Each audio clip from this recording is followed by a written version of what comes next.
Scene one, Apple, take one. En résumé, je pense que faut que les marques comprennent que les consommateurs sont avant tout des humains et qu'un humain n'est pas rationnel. Le mythe de l'Homo economicus a duré, a construit l'économie pendant les 50-100 dernières années quasiment.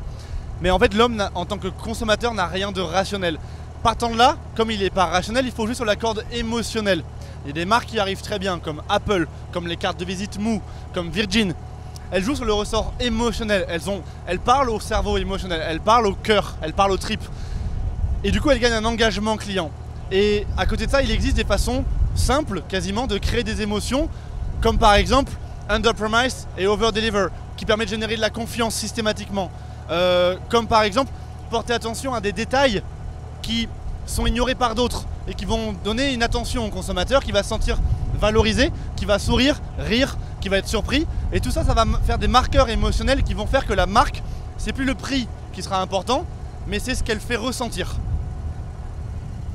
Est-ce que finalement la direction du marketing devrait s'intéresser aux neurosciences ou aux mécanismes du cerveau?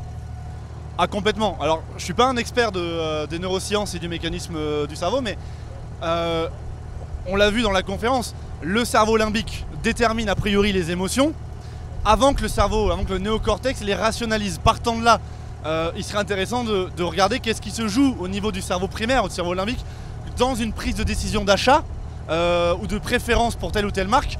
Et je pense que le neuromarketing existe depuis quand même pas mal de temps et il y a beaucoup de choses à nous apprendre encore une fois. Et le cerveau, c'est une des dernières zones non explorées par la science, c'est très complexe. Je pense que ça réserve de belles surprises encore, clairement.